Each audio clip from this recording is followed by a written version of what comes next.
जी हाँ दोस्तों, मध्य प्रदेश में एक बार फिर पंचायत चुनाव की सुगबुगाहट होने लगी है। पिछली बार पंचायत चुनाव ओबीसी आरक्षण के चलते नष्ट हो गए थे, लेकिन बताया जा रहा है कि सरकार और निर्वाचन आयोग दोनों की तरफ से चुनाव को लेकर तैयारियां जारी हैं। राज्य पिछड़ा वर्ग आयोग की सदस्य और बीजेपी विधायक कृष्णा गौर ने पंचायत चुनाव को लेकर बड़ा बयान दिया है। दरअसल सबको इस बात का इंतजार है कि मध्य प्रदेश में पंचायत चुनाव कब होंगे। इस मुद्दे पर जब बीजेपी विधायक कृष्णा गौर से बात की गई तो उन्होंने कहा कि पंचायत चुनाव का रास्ता जल्द ही साफ होने वाला है, क्योंकि ओबीसी वर्ग को 27% आरक्षण दिलाने के लिए राज्य ओबीसी आयोग जल्द ही सरकार को ओबीसी मतदाताओं की जानकारी सौंपेगा।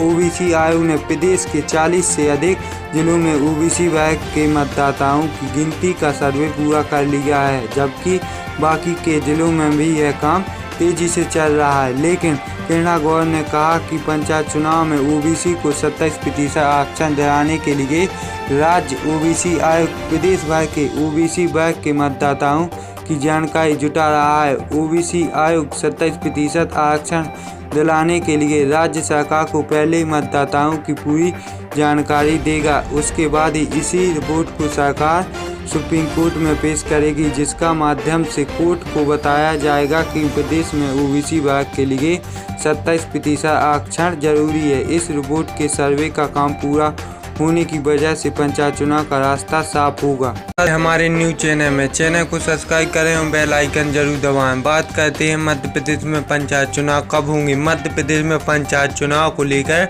बड़ी खबर सामने आ रही है। दरअसल राज्य निर्वाचन आयोग ने नया निर्देश जारी किया है, जिसके मुताबिक अब पंचायत चुनाव के लिए लोगों को लंबा इंतजार करना पड़ेगा। इसका मतलब मध्य प्रदेश में पंचायत के चुनाव 25 अप्रैल तक आयोजित किए जाएंगे। लेकिन बता दें कि जारी निर्देश के मुताबिक 25 अप्रैल तक पंचायत के चुनाव नहीं होंगे। राज्य निर्वाचन आयोग द्वारा नए परिसीमन के आधार पर वोटर लिस्ट तैयार करने के निर्देश दिए गए हैं, जिसके लिए प्रक्रिया 16 मार्च से शुरू हो चुकी है। इसके बाद 4 अप्रैल से लेकर 16 अप्रैल तक इसके लिए दावे आपत्ति आमंत्रित किए गए, जबकि 25 अप्रैल को नए वोटर लिस्ट के फाइनल प्रकाशन हो गई। लेकिन गौरतलब है कि मध्य प्रदेश में पंचायत चुनाव को नष्ट कर दिया गया था, जिसके बाद निर्वाचन आयोग द्वारा नए सिरे से पंचायत का परिसीमन करने के निर्देश दिए थे। वहीं राज्य में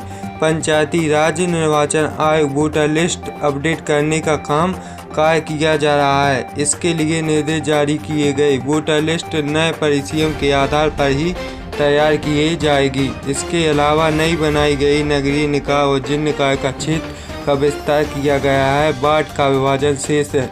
इन क्षेत्रों को मतदाता सूची अलग से जारी होगी। इन्हें विधानसभा चुनाव 2023 के बाद ही कराया जाएगा। ये बात लगभग तय हो गई कि यानी गांव शहर की सरकार के लिए अभी इंतजार करना होगा। ये चुनाव रिजर्वेशन, रोटेशन और परिसीमन की राजनीति में फंस गए हैं। ओबीसी रिजर्वेशन का सरकार का दाव पहले ही सुप्रीम कोर्ट में उल्टा पड़ चुका है। राजनीतिक जानकार मानते हैं कि अभी पंचायत चुनाव में लंबा वक्त लग सकता है, लेकिन दरअसल 3 साल से अटके बड़े पंचायत चुनाव, नगरीय निकाय चुनाव कराने से सरकार हिचक रही है। पंचायतों में 2 साल कार्यकाल बढ़ाकर सरपंचों को एडजस्ट किया गया है। पॉलिटिकल स्ट्रेटजी के चलते निकाय चुनाव कोर्ट में पहुंच गया, तो पंचायत चुनाव में रोटेशन परिसीमन के आधार पर के साथ ओबीसी आरक्षण में भी कानूनी बेंच फंस गया है। लेकिन जानकारों का कहना है कि अब इन दांव पेच से बाहर आने के बाद चुनाव प्रक्रिया शुरू होने में 1 से 1.5 साल का वक्त लगेगा। ऐसे में दोनों चुनाव कोर्ट के फैसले के बाद ही होंगे। हालांकि सरकार भी यही चाहती है कि अगले साल होने वाले विधानसभा चुनाव से पहले स्थानीय निकाय के चुनाव ना हो। लेकिन राज्य निर्वाचन आयोग के मुताबिक भले ही चुनाव प्रक्रिया पर काम जारी है, लेकिन चुनाव कोड के निर्देश का पालन होने के वक्त लगेगा। सरकार 27% सीटें ओबीसी के लिए रिजर्व करना चाहती है। ऐसे में आरक्षण की तय सीमा 50% से ज़्यादा के लिए सरकार को कोर्ट में आंकड़े प्रस्तुत करने होंगे। लेकिन इसके मद्देनजर सरकार ने अन्य पिछड़ा वर्ग विभाग के माध्यम से ओबीसी मतदाताओं की गिनती कराने का काम शुरू किया है।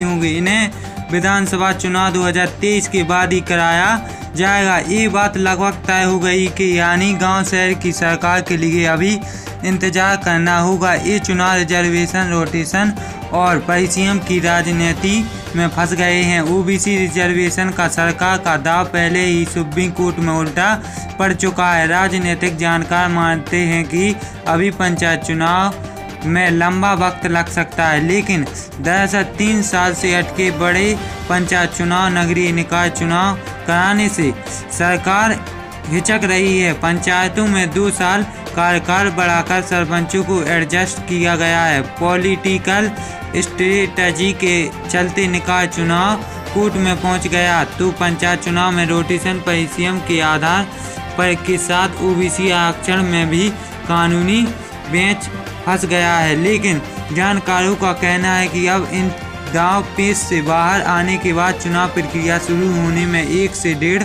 साल का वक्त लगेगा। ऐसे में दोनों चुनाव कोर्ट के फैसले के बाद ही होंगे। हालांकि सरकार भी यही चाहती है कि अगले साल होने वाले विधानसभा चुनाव से पहले स्थानीय निकाय के चुनाव ना हो, लेकिन राज्य निर्वाचन आयोग के मुताबिक भले ही चुनाव प्रक्रिया पर काम जारी है, लेकिन चुनाव कोड के निर्देश का पालन होने के वक्त लगेगा। सरकार 27% सीटें ओबीसी के लिए रिजर्व करना चाहती है। ऐसे में आरक्षण की तय सीमा 50% से ज़्यादा के लिए सरकार को कोर्ट में आंकड़े प्रस्तुत करने होंगे। लेकिन इसके मद्देनजर सरकार ने अन्य पिछड़ा वर्ग विभाग के माध्यम से ओबीसी मतदाताओं की गिनती कराने का काम शुरू किया है।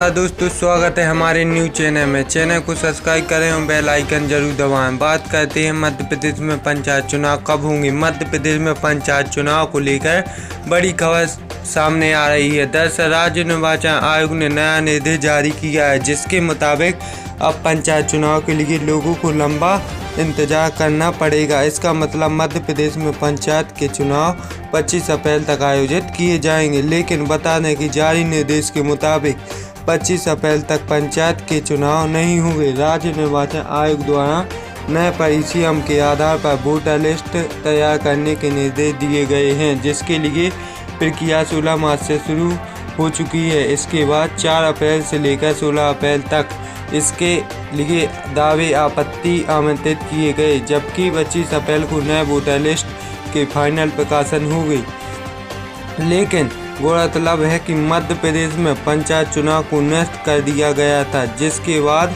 निर्वाचन आयोग द्वारा नए सिरे से पंचायत का परिसीमन करने के निर्देश दिए थे। वहीं राज्य में पंचायती राज निर्वाचन आयोग वोटर लिस्ट अपडेट करने का कार्य किया जा रहा है। इसके लिए निर्देश जारी किए गए। वोटर लिस्ट नए परिसीमन के आधार पर ही तैयार की जाएगी। इसके अलावा नई बनाई गई नगरीय निकाय और जिन निकाय का क्षेत्र का विस्तार किया गया है, वार्ड का विभाजन शेष है। इन क्षेत्रों को मतदाता सूची अलग से जारी हो।